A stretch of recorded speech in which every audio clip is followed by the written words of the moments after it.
It is my pleasure to introduce our guest host, Y.E. Lee, Professor of Chinese Literature at Harvard University. Let us warmly welcome Professor Lee. If I were to ask you, what are the uses of poetry? You would likely think about how poetry affects us emotionally. You may say, poetry can transport us to another world, offer us solace, stir our imagination, put our inchoate feelings into beautiful words. If you think in more social and political terms, you may say, poetry can change the way people think about various questions. In the context of ancient China, the concern with the political functions of poetry may predate discussions of authorial intention or the process of poetic creation. Today, we will be talking about how ministers and diplomats use poetry to achieve political goals. Specifically, how they use poetry in diplomatic negotiations. The examples we will discuss are taken from Zhuan, or the Zhuo tradition, a historical work compiled around 4th century BCE.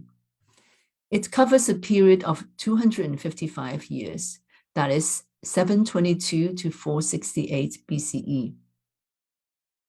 China was then divided into many states. These states vied for power and influence or simply struggled to survive, often through diplomacy.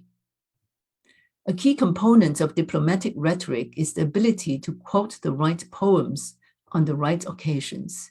Many of these poems are found in the classic of poetry. In Zhuan, we often find this formula. A certain person chants or recites a certain poem. In Chinese, the term is 赋诗, and the addressee sometimes reciprocates by chanting another poem. Evaluation of a person sometimes depends on how well he can do this. I said he for a reason because most of these are men. There are only 2 examples of women chanting poems in Zhuan. The occasion can be a state visit, a diplomatic gathering, or a semi-formal exchange between members of the elite. In most cases, the poem is just mentioned by name rather than quoted. This is cultural shorthand. The reader needs to already know these poems to understand the meaning of the exchange. Such recitations are found in accounts dated between 637 and 506 BCE. Most of the examples are concentrated in the 6th century BCE. We will never know whether statesmen actually recited poems in diplomatic gatherings at that time. What we do know is that the ability to do so has become a cultural ideal by the time of Zhuan's compilation in the 4th century BCE. To be able to articulate hopes and fears through these poems means common allegiance to a shared textual tradition. It means one can negotiate differences and find common grounds. In other words, even if one do not agree on the interpretation of the poem, we're talking about the same poem and there's room to negotiate.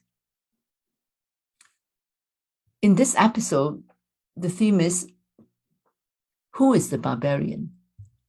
Our first example is a meeting of the leaders of various states in the year 559 BCE.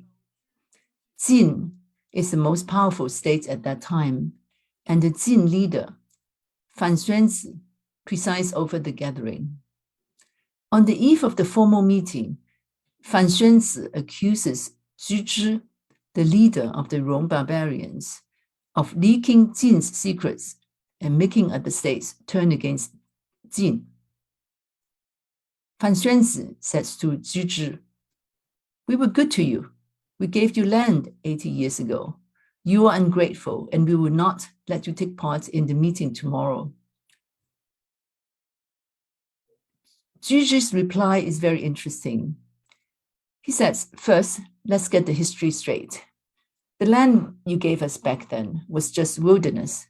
We cut down the brambles and turned it into useful land. We, the Rong, in other words, are not a wild people. We are the agents of civilization.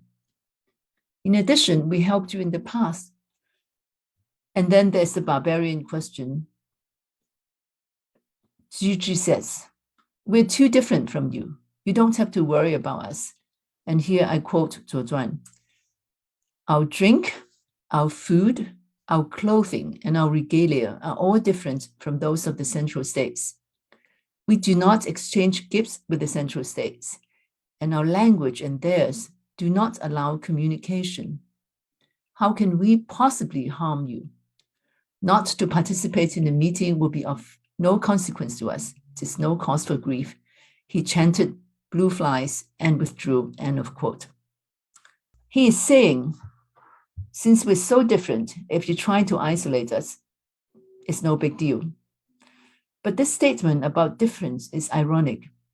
If Shijing can chant a poem that comes to be included in the classic of poetry, it means he can master the cultural and textual heritage of the central states. He also makes a point that the Rong, the supposed barbarians, are also descendants of the ancient sage kings. This means that the Rong are actually not that different and deserves to be treated as Jin's equal. Let's take a look at Blue Flies, the poem that Shijing chants.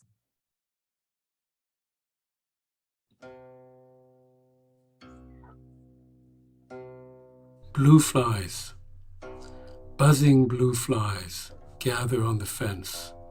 Joyous and civil is the noble man. He does not believe in words of slander. Buzzing blue flies, gather the brambles.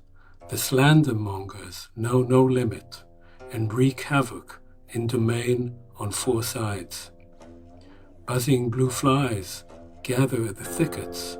The slander mongers know no limits and sow discord between you and me.